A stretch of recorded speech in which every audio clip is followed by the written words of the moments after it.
All right, welcome everybody, and welcome to the first official episode of CrossTalk.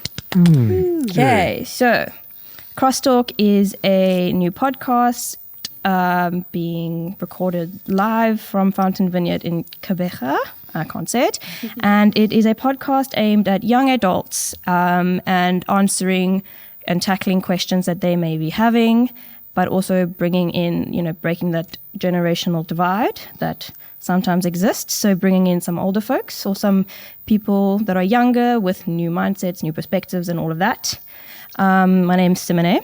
I will be your host for this podcast. So you'll hear my voice quite often. So yeah, just get used to me. But just for some context, CrossTalk is not only just a digital way of reaching younger people in Port Elizabeth, Quebec. It is actually a multifaceted ministry where we will actually be meeting in person as well at the host church Fountain. So every second week there'll be a new podcast released, just to give some context. And this will be the first series that we are tackling. So the guest with us today will be the guest with us for the next 3 episodes. And our first topic that we will be tackling is red flags. Okay. So in studio with us today, we have Christopher van Appel, we have Jemma van Appel, and we have our senior pastor, Dave Pedersen. Welcome, everybody. How's that? Thank you. Thank you. Cool. Would you guys like to give yourselves a quick one-over introduction, just to let the people know who you are? Chris? Hi, my name's Christopher. I'm currently working in IT, and then I'm married to Jemma, who's sitting here next to me. Hi, I'm Jemma. I'm a grade 3 teacher at a private school here in Port Elizabeth, and I'm married to Christopher. I'm Dave Pedersen from Fountain Vineyard and Vineyard, South Africa. And very excited for what God wants to do in the lives of many, many people. So I love it when there's an intentional quest for truth. All right. So for many of us, this is our first time doing this. So if it is a little bit awkward, we apologize. We will get better as time goes on. But I thought, since we're talking about red flags, why not just start off with the base question of, can you please, each of you, just give me your own definition of, or how do you understand what a red flag is? You can go, Jemma. I would say a red flag is something that stands out, that is negative. Okay. Mm-hmm. Yeah, I think it could be seen as a potential issue that you could have with someone or something, something that could change your opinion or become a problem for you. Yeah, I think those are good definitions. I would say for myself, a red flag in particular is an indication that trouble is just ahead and probably resides within me. And so something needs to be faced, acknowledged, or else I would find myself, like wave a red flag on a road when they're doing roadworks. And if you ignore the red flag, you end up in some form of catastrophe. Yes. Sure. Right. So the first thing we will be looking at is identifying, seeing the red flags in ourselves and in others. One which can be a lot easier than the other. If we can all agree, we know which one. So my first question to you would be how to recognize your own red flags. Because I think it's important that we first look inwards before we look outwards.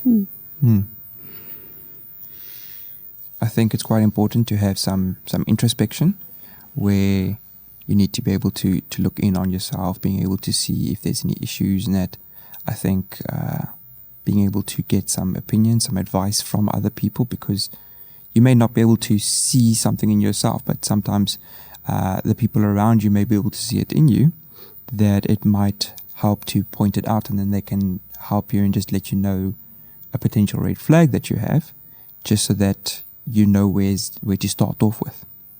Okay. I think you can tell from how people are around you, how they are interacting with you, whether they are happy with or comfortable with who you are, your character. And then, like Chris was saying with introspection, then you go away from that situation and you say to yourself, well, there was something off about this, and then you're able to look back, hopefully look back and point out what was wrong, what can I change in my behaviors, and what can I do better in next time, for instance. I like those definitions. That's very good. And I think the willingness to admit something by way of looking at yourself is very important. I think I would add to that the awareness that we come across by such an introspection, that we're offended or we're causing offense, and it requires our fresh attention, because offenses are not in and of themselves wrong, but they could be red flags to tell us there's something up here, something maybe excessive, obsessive. And maybe a red flag, just for an example, is if you find you really need to be pleasing people all the time, and you're very freaked out when someone rejects you or opposes you in some way, and you have to be right, because for someone to say that you're wrong, it devalues you. So for me, a red flag would be the realization that we really need people pleasing, and that's a problem. Anything that becomes obsessive and that we quest after for validation, like always having to win. You can't possibly be second in a race. You have to be the front runner. That's it, you know. Yeah. Okay, that's very interesting that all three of you point towards introspection, humbleness. So what would it look like practically if you had to go back and assess? Like, how would you practically do it? Sure. You guys spoke of just now, and it was very good. We're realizing how you come across to others. Sometimes what others are thinking and saying, though I'm saying we don't need to be validated by them, but other people around us and their reactions to us may be like a mirror helping us to see ourselves. So the effect that we're having on others around us may be a call to introspection, to say, well, let me stop and ask some hard questions about myself. And engage in some crucial conversations with trusted people. Say, how am I really coming over? What's this really about? Why do I feel so anxious about this or so angry about that? Getting in touch with how I feel. The I feel factor is quite important in discovering red flags. You have to be open and willing to be teachable. It becomes difficult if you are not willing to trust the opinions of those around you, especially those that are closest to you. So you need to be open and have that humility to listen and, like Dave said, talk to those around you, seek counsel. Sometimes it is something you can just go think about it and make the decision to change or work on it. But sometimes there will be situations where you do need to seek counsel or talk to someone that you trust.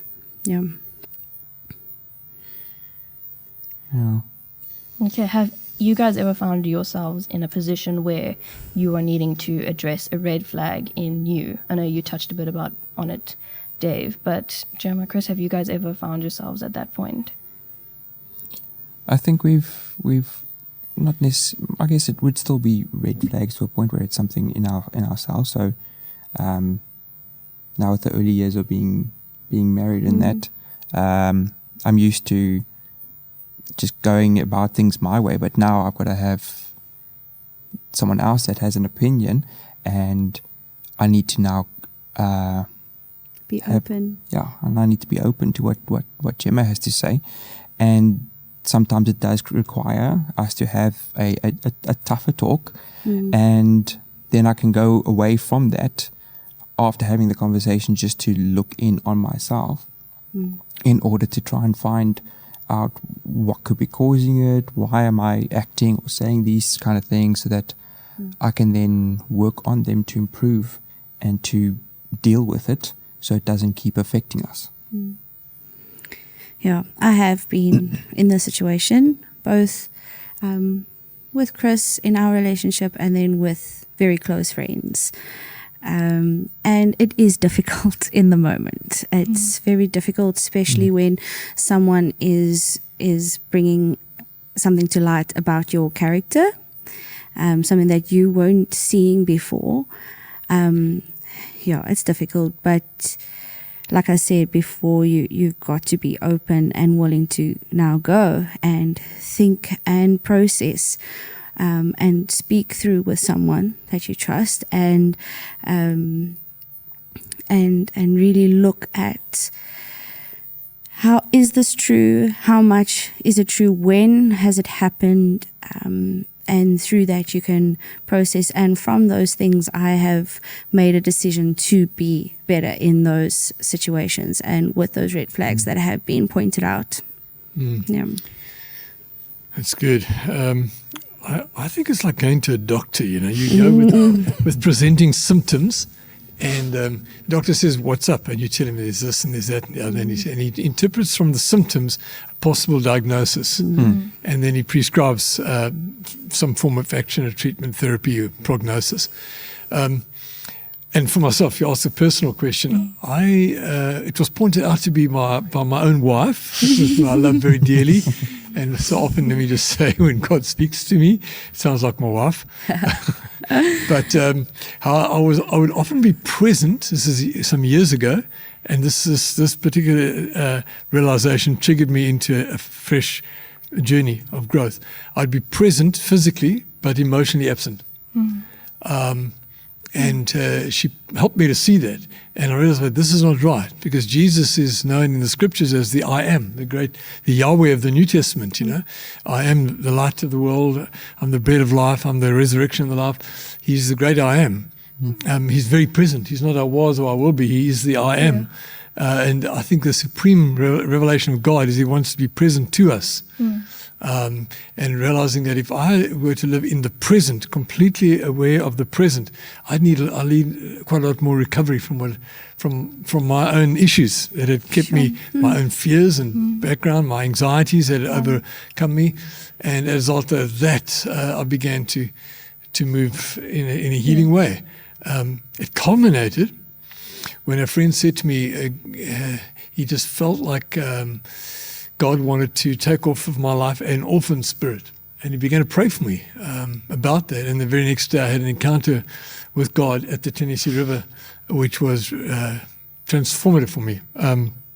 Not in totality, but in essence, so that from then on, over the next 10, 12 years, I was able to live out the implications of that and see an application in my life, that I began to move away because a red flag was raised that I was living like an orphan that had a lot of insecurity. This is about 35 years ago. So it's a bit of my own personal story. So just touching base, would you say that sometimes our own fears and anxieties can keep our red flags hidden from us? Like it could be something stopping us from pushing deeper into that like self-realization of, who we are, how we default and things like that? Well, I think all of our recovery journey starts with it's the ABCD. The A is of admission or acknowledgement. Yeah. Wow, yeah. Without the acknowledgement that I need, if I don't acknowledge my symptoms, why would I go to a doctor? Yeah. I've got to own the fact that I've got this anxiety or this headache or this whatever, if it's a physical thing, in order to go and seek the help. So personal honesty is definitely the place to start. No, absolutely. I think a lot of people can be quite proud, Yeah. or oblivious to their own red flags, and it's easier to always point out someone else's red flags, point out someone else's flaws, and to make judgments and that kind of thing on it. But people aren't necessarily willing to look with the same measure to themselves. Sure. And sometimes that will be a blocking point for them, that they won't realize what their potential issue is. They might not even be willing to hear someone else's opinion because they have this pride, or like you're saying, they don't have that admission. They're not willing to accept that this is something that they need to deal with. Absolutely. So then just adding on to that, what would you say are some of the reasons that we fail to see red flags, like over and above our own insecurities and fears? Like even in others, why do we sometimes fail to see it before it's too late? We want to see the best. especially in the friendships, the closer friendships. We want to see the best in them, and it's also we turn a blind eye to it, because if we do see it, then we are urged, or we have that urge to deal with it, or to take it further. And then it becomes real, and it's difficult to have to deal with the ugly things in the close friendships and the close relationships, or with anyone. So I think it's we don't want to point out the difficult things, so that becomes hard. It's easier to look at someone else than to look at ourselves sometimes, because we don't want to. We don't want to admit that we've got this issue. We don't want to acknowledge it, whether we're prideful, whether we're scared of being embarrassed or whatever. It's much more difficult to look at yourself and be willing to accept or acknowledge that there is something that you need to work on. People don't like being wrong. Yeah, Chris, that makes me think of Adam and Eve in Genesis 3. Right at the beginning, when they realized something was wrong, shame had come upon their lives, and they reached for fig leaves to run and hide. And they were hiding. It wasn't God hiding from them, but them from God. And when they were caught out in it, there was this whole blame-shifting thing. And we often tend to want to blame others, blame the people around us, blame the church, but never take it ourselves. And our healing requires us to say, I was wrong. It is me. When David was confronted by Nathan in the Bathsheba adultery saga, and he acknowledged and said, Lord, I have sinned. I've sinned against you. And he went on to pray Psalm 51. I discover, Lord, how you want truth in the inmost part. So anything that we encounter that exposes the fact that we've lived by lies and not truth in our innermost place is what will lead us into red flag problems. So I think that we do well when we can be honest, deeply honest with ourselves, and face the lies by which we've lived. And lies are often shaped in us by formative influences. It could be our home environment, father wounds, mother wounds, things that have shaped us, even birth order, that number you are in the order of your family, that all of that has an impact on you. It can shape the defining truth of your life, so-called truth. It may be a pseudo-truth, maybe a lie, but the willingness to face those lies is so important if we're going to overcome the red flag issues. Yeah. I'm so glad you touched on that, because actually my next question was, where would you say red flags come from? And obviously you were saying it's coming from like what we put our identity in, or where we, like, what defines us. Is there anything else you'd want to add on to, like, where you would think a red flag would come from? I think, definitely it does come from a lot of who we are around, and generally it will start with family. But I think there can also be some red flags that come with experiences that we have as we grow up, and that whether it is something that happens in a friendship or a relationship, or just what's happening around us. A lot of things can shape how we think and how we act, and that can actually end up causing a potential red flag down the line. I think if you are surrounded by a bad, unhealthy crowd, I think you would then produce more red flags. If you are it's also what you're filling your mind with, what you're watching, what you're listening to, what you are experiencing, that would produce more red flags in your life. So bad company corrupts good character. Exactly. So be very careful. We're almost like chameleons. We blend into the influences around us and become like them. It's so good, Jemma. And you see, we soak that all in. The Bible says, as a man thinks, so is he. We become what we think about. Somebody asked me just this last weekend, how on earth do I control my thoughts? As a girl that was struggling with her thought control, and realizing how she became aware through the meeting we had on Sunday, became aware of wandering thoughts that were ruining her life. And the need to actually make sure that your mind is centered on things that are wholesome and good. And she's recently come into good fellowship, so she's being challenged about some of the past influences that she's now seeing as a red flag issue. Oh, it's a great testimony. Yeah, it's amazing because often these things, they show an inward struggle, like a conflict within our values, within our moral system. And even in James 4 it says, what causes fights and quarrels among you? Don't they come from your desires that battle within? So with that in mind, and with how we've spoken about like where these red flags come from, how do they show up in our lives? Like, how can it manifest, for like lack of better term, like in your actual playing out? What about reactiveness? Yeah. If in a context I find myself being easily reactive about something, I was like, why am I so reactive about that? If someone is easily angry, say, look, it's right to be angry, but your anger is disproportionate to the issue here. Yes. So what's really fueling that? What's behind that? Because it's appropriate to be angry. The Bible says, be angry but don't sin.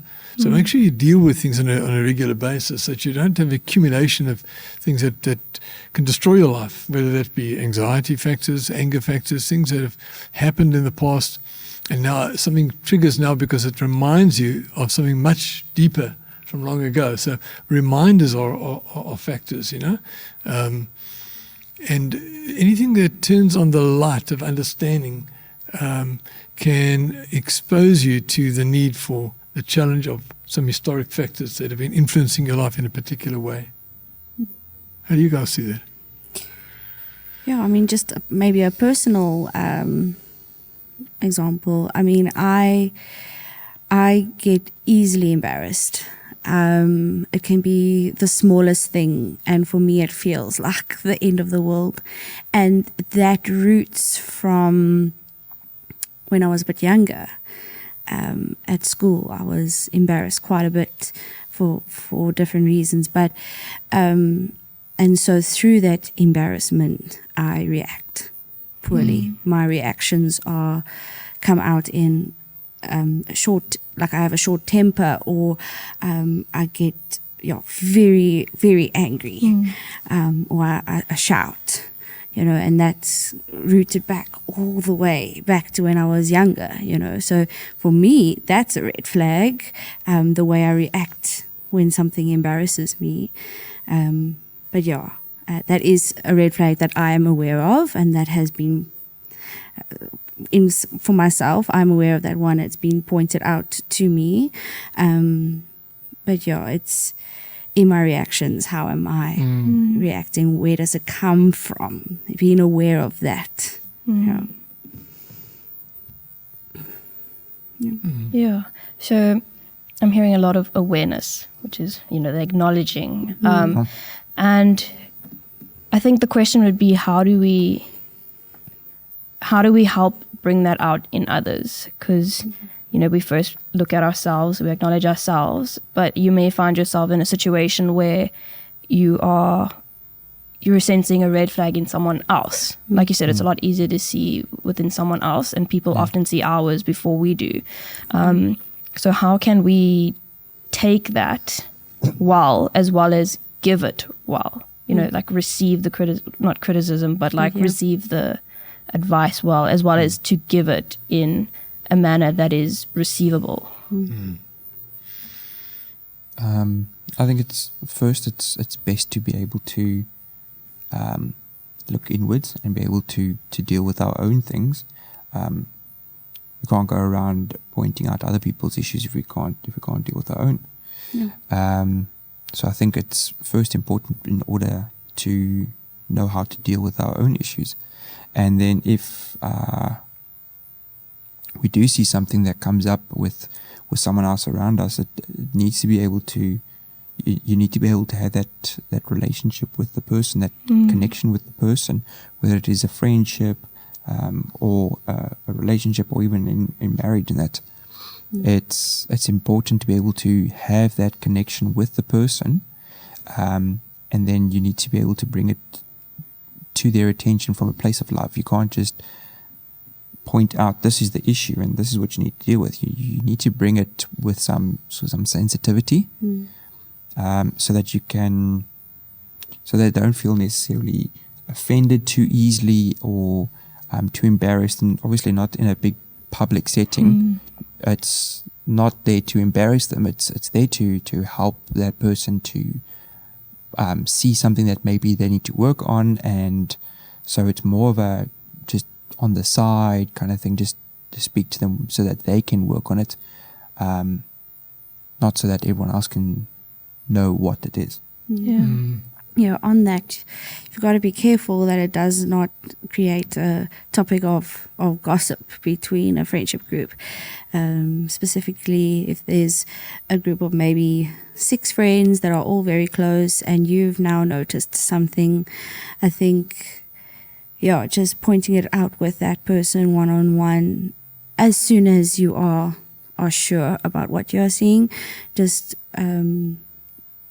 taking that person out for coffee and really just showing them that you still love them and you still care for them. And even though I'm telling you this now, even though I'm giving you this information, I still love you and I will still love you after this and still care for you and we will still be friends. Just showing that person that they are loved and cared for. And you are doing it because of the fact that you care for them. Yeah. It's so good. It makes me realize how important it is that we work with safety. Yeah. Confidentiality, trustworthiness, safety. That'll help people face truth more readily. It's like if you need to go for a physical medical procedure, you need the anaesthetist to be there before the surgeon gets active. Yeah. The anaesthetist makes you feel safe to have this procedure, and then the surgeon is welcome. But if the surgeon comes first, it's not an easy deal. So we need to be sure that we have safety in our relationships, where people are able to trust us. I find that one of the best ways of doing that is by putting the vitamin A of relationships first, of acceptance, affirmation, appreciation, affection. Put the A first. Say, for instance, you want to talk to a person about let's just say, argument, maybe they dress strangely. The dress code is a strange one. Let's just say, hey, let's call the person Johnny or Joanne or whoever. How do you? I'm interested in your views on how you dress, and what do you enjoy about the way that you dress? Okay. If you think you could change anything, what do you think would be good to change? What do you think? So you start with affirmation, and then you're inviting them to say, it is so. I wish I had a bit more color, or a bit less, or this or that. And if they feel safe enough, they invariably will lean to saying, well, that's what I think, but what do you think? Yeah. Have you got anything that might help me? And then you can come into it where they're inviting you in. Yes. It's preferable to be invited into such a conversation than to bulldoze your way in. And even Nathan, go back to Nathan and David, after he'd committed adultery with Bathsheba and the murder of Uriah, her husband, Nathan came to him with a story because the story helped David self-identify. And David pronounced a verdict on the story that became a reflection of his own self-judgment. And then Nathan turned and said to him, "You are that man." And he realized that he'd got it wrong, and he was living a farce, So that's the story approach. Jesus gave so many parables and stories to help us relate. But I think safety first, and then make sure that and I love what you said, Chris, about coming at it in the humility of self-awareness, that we're not trying to take our splinters out of others' eyes, we've got to log in our own, Yes, yeah. Watch out for a brusque, arrogant judgmentalism over others. Yeah, this has all been really, really good so far. And I think if I just had to ask one last question, I think it would be, which red flag should we never ignore? Like, if you had to signal out one, which would it be?